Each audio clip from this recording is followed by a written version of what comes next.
Hello दोस्तों। इस video के अंदर हम लोग आज के दिन एक इम्पॉर्टेंट कंपनी के बारे में चर्चा करने वाले हैं जिसका नाम है बजाज फिनसर्व लिमिटेड। करंटली देखें तो इसका प्राइस आप लोगों को 2016 से 2017 रुपए के आसपास का देखने को मिलेगा, जिसके अंदर आज के दिन उतार चढ़ाव देखने को मिल रहा है मार्केट के परफॉर्मेंस के अकॉर्डिंग। बट अच्छी बात यह है कि ये कंपनी अभी भी पॉजिटिव है। लास्ट 5 डेज़ की बात करें, 1 मंथ की बात करें, 6 मंथ की बात करें तो कुछ खास गिरावट की बात करें तो इस तरह की चीज़ें देखने को नहीं मिल रही हैं। एंड लास्ट 1 साल की बात करें तो डिसेंट रिटर्न है। एंड मैक्सिमम लेवल पर फोकस करें तो यहाँ पर आप लोगों को लगभग 1400-1500% की ग्रोथ देखने को मिल जाती है।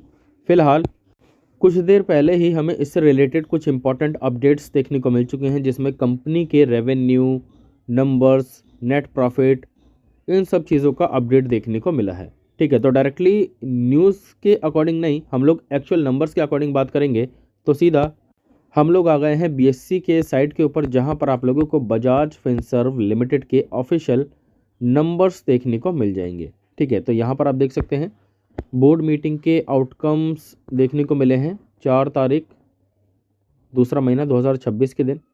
अभी फ़िलहाल 3 नोटिफिकेशंस, 3 अपडेट्स आ चुकी हैं जिसमें कंपनी के नंबर्स भी शामिल हैं। तो डायरेक्टली यदि हम कंपनी के नंबर्स के ऊपर फोकस करें तो यहाँ पर आप लोगों को नंबर्स देखने को मिल जाएंगे, लेकिन ये नंबर्स स्टैंड अलोन है, तो हमें जो है कंसोलिडेटेड नंबर्स के ऊपर फोकस करना है ताकि आप लोगों को किसी भी तरह की कन्फ्यूज़न ना हो। तो यहाँ पर आप लोग देख सकते हैं डायरेक्टली हम लोग कंपनी के कंसोलिडेटेड नंबर्स के ऊपर आ चुके हैं। सारी वैल्यू रुपीज़ इन करोड्स में देखने को मिलेगी, तो आप लोगों को नंबर्स को समझने में किसी भी तरह की कन्फ्यूज़न नहीं होने वाली। ठीक है, तो डायरेक्टली यदि हम कंपनी के इनकम के ऊपर फोकस करें तो यहाँ पर इनकम सोर्स आप लोगों को रेंटल इनकम देखने को मिलेगी, इंटरेस्ट इनकम देखने को मिलेगी, fees and commission income, net gain और भी कई सारी चीज़ें हैं जिसके बेसिस पे यदि हम कंपनी के टोटल फाइनल इनकम के ऊपर फोकस करें तो यहाँ पर आप देखेंगे कि पिछले साल कंपनी ने 32,041 करोड़ का टोटल इनकम किया था, रेवेन्यू किया था, जो कि पिछले क्वार्टर में बढ़कर 37,402 करोड़ का कर लिया था, जिसमें अच्छी खासी ग्रोथ देखने को मिली।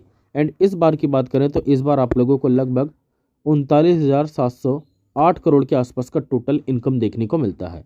मतलब इनकम में काफ़ी अच्छी खासी ग्रोथ देखने को मिली है। एंड इसी के हिसाब से यदि हम कंपनी के टोटल एक्सपेंस के ऊपर फोकस करें तो यहाँ पर कंपनी खर्चा करने में भी पीछे हटती हुई नहीं दिखाई दे रही।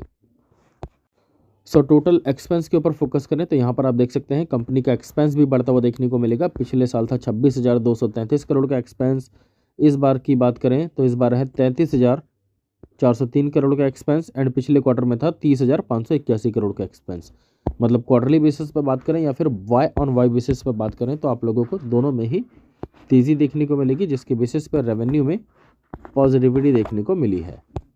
ऑलरेडी यदि हम इन नंबर्स के अकॉर्डिंग फोकस करें तो कंपनी प्रॉफिटेबल देखने को मिल रही है। बट एक्चुअल प्रॉफिट के ऊपर फोकस करें तो यहाँ पर आप देखेंगे कि जो एक्सेप्शनल आइटम्स के साथ प्रॉफिट है वो आप लोगों को क्वार्टरली बेसिस पे डाउन देखने को मिलेगा।